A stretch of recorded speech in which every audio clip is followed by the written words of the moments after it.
Hello everyone, welcome to our channel TNPSC Fortune. இந்த வீடியோவில் தமிழக மகளிரின் சிறப்புங்கிற தலைப்புக்கு கீழே அன்னை பெசன்ட் அம்மையாரை பற்றி பார்க்கலாம். 1 மினிட்ல ஒரு தலைவரை பற்றி கான்செப்ட் கவர் பண்ணலாம். இவங்க லண்டனில் ஜார்ஜ் குடும்பத்தில் பிறந்தவங்க. பெற்றோர் அன்னி உட்னு பேர் வச்சாங்க. திருமணத்துக்கு அப்புறம் அன்னை பெசன்ட்னு அழைக்கப்பட்டாங்க.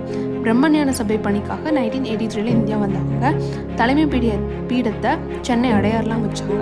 1907 to 1933 வரைக்கும் இந்த பிரம்மஞான சபைக்கு தலைவராகவும் இருந்தாங்க. நியூ இந்தியாங்கிற நாளிதழை நடத்துகிறாங்க. தன்னாட்சி இயக்கத்தை தொடங்கினாங்க. 1917 கல்கத்தாவில் நடந்த இந்தியன் நேஷனல் காங்கிரஸ் மாநாட்டில் தலைமை தாங்கினாங்க. அவங்க தான் தலைமை தாங்கின முதல் பெண்மணி. நெக்ஸ்ட்டு, இந்து சமயம் சிறந்த முறையில் பேணாவிட்டால் இந்தியாவிற்கு எதிர்காலம் கிடையாதுன்னு சொன்னவங்க இவங்க தான். அன்னை பெசன்ட்டை அன்னை வசந்தை என்று திருவிக்கா சொல்லியிருக்காரு. 1947 to 1933 தான் இவங்களுடைய காலமாகும். ரவீந்திரநாத் தாகூர் கூட சேர்ந்து தேசிய பல்கலைக்கழகத்தை சில ஆண்டுகள் சென்னையில் நடத்துனாங்க. தேங்க்ஸ் ஃபார் வாட்சிங்.